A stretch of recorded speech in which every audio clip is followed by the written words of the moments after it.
So you just got done taking photos and they turned out really good on the camera, you know, you're just scrolling through and you're just like, baby, these are perfect.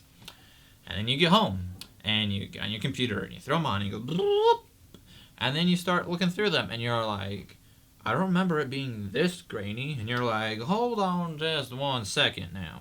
Do I need a new camera? No. Stop. Hold it. No. It's not your camera's fault. Photos are grainy. It's not your computer's fault. Your photos are grainy. It's your fault. Yes, you heard me right. You didn't check the gosh darn ISO. The 3 little words. Not words, letters. You gotta check them. Now, your photos are grainy because the ISO was too high. When your ISO goes up, the grain goes up. When your ISO is down, the ISO is...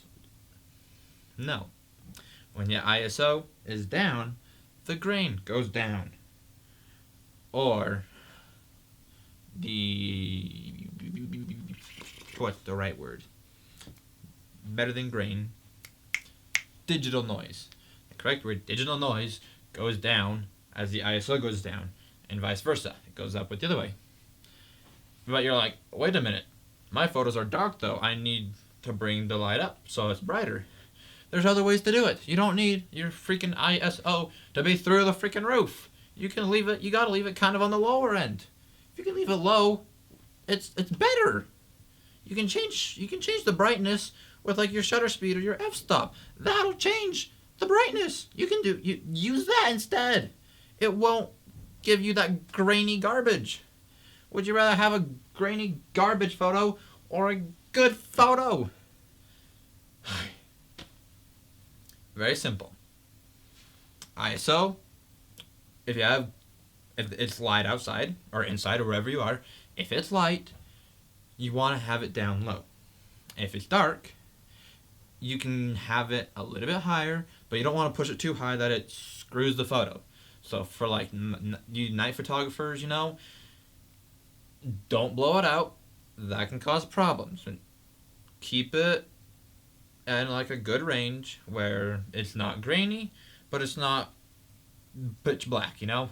If you need to change things, change your f-stop, change your shutter speed.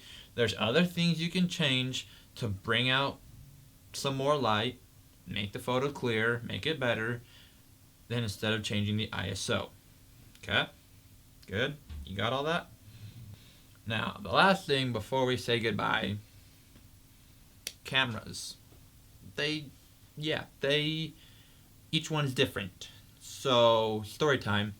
When I was shooting some landscapes with my brother a while back, you know, we were having a good time, just clicking away, looking on the camera, taking to my computer, and they were grainy. Why? Because I had my ISO at 6400. 6,400. That's like zeros on the back. That was too freaking high. It was daytime. It was like 2 in the afternoon, and I had it at 6,400. It was up there. That is not good. And I'm like, shoot, I had all these wonderful photos, and they're all grainy. I'm like, oh, man. So I got on, I'm just editing the crap out of them, trying to, like, save them. And I kind of saved some of them, but some of them just didn't work.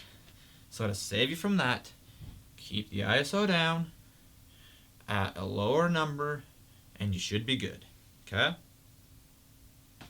Thank you for your time. Okay, guys, thanks so much for watching. Hopefully you enjoyed watching today's 3-Minute Thursday. If you did, make sure to leave me one of these down below. Have any questions, comments, anything of that sort down below in the comments. I will be glad to see them. I will respond within a day or two. I'll respond quickly, don't worry. I'll get back with you. If you want to see more of this wonderful content, hit the subscribe button, hit the little bell next to it to be notified, and have a wonderful holiday season.